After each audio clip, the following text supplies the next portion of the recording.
The annexation of Lake Nighthorse moves forward after a public hearing.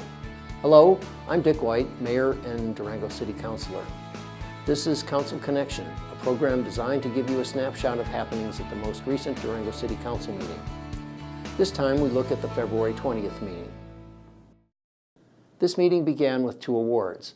The 2018 State Archaeologists Award recognized the joint efforts between private development and city staff for successful and respectful preservation of archaeological resources at the Arrowhead Ridge subdivision. Last year it was a project where we discovered somewhat unexpectedly quite significant cultural resources on the property, and we were able to work at the staff level with the developer, Mr. Bassett, to take this project through the plan development process, and utilizing the plan development process, made some concessions that allowed Brett to achieve what he wanted to get with the project, and also allowed the preservation of those resources up there, which were pretty significant. The City of Durango was also recognized as the recipient of the first ever Spirit of Snowdown Award. After 40 years, we felt that we needed to create one more award to really show our appreciation for those members in our community that really exemplified the spirit of Snowdown, which is really about community and fun. And we named that award after Terry Fiedler, who is recognized as the founder of Snowdown. We hope to give out this award on a regular basis, but it's not so much about what the individual or the organization has done for Snowdown, it's what they do for the entire community. So after a lot of discussion, we decided that the City of Durango would be the first recipient of the Snowdown Terry Fiedler Award.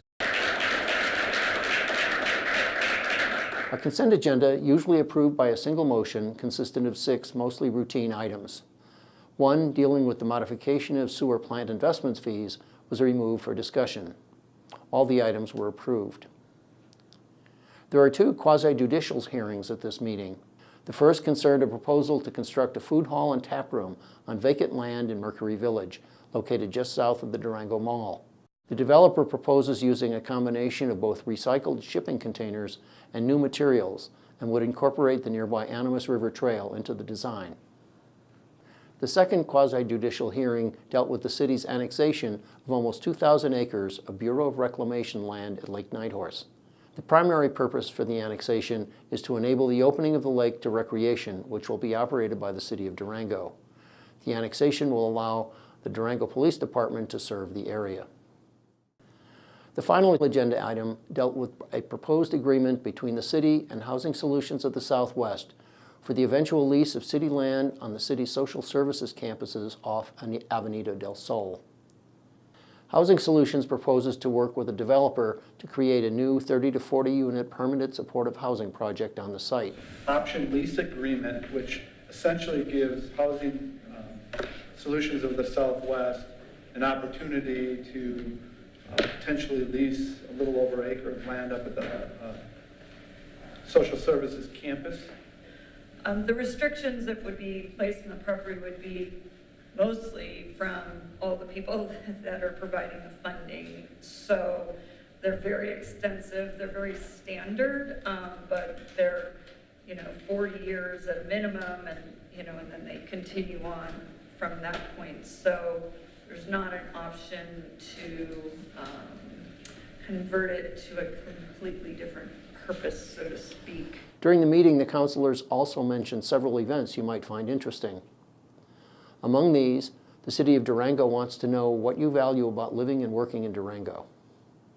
The city will be hosting a number of community forums in the coming months, and the first is Thursday, March 1st from 5 to 7 p.m. at the Durango Public Library. Visit durangogov.org/engage for more information. Durango Parks and Recreation will be hosting 2 public meetings regarding Lake Nighthorse. The first is a community meeting on February 27th at 4 p.m., and the second is a public workshop on March 1st at 2 p.m. Lastly, upcoming February 28th through March 4th is the Durango Independent Film Festival. It is the 13th annual festival and will feature screenings of more than 100 independent films. For more information, visit durangofilm.org.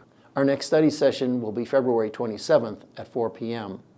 We will be discussing, among other things, the City Wildlife Ordinance, Vacation Rental Code amendments, and the North Main Camino Character Districts. Please note the change of date for our next regular council meeting. It will be held on Monday, March 5th at 6:30 p.m. And that's Council Connection for the February 20th Durango City Council meeting. I'm City Councilor and Mayor Dick White. Thanks for joining us. And remember, you can always contact your city councilors via email at citycouncil@durangogov.org.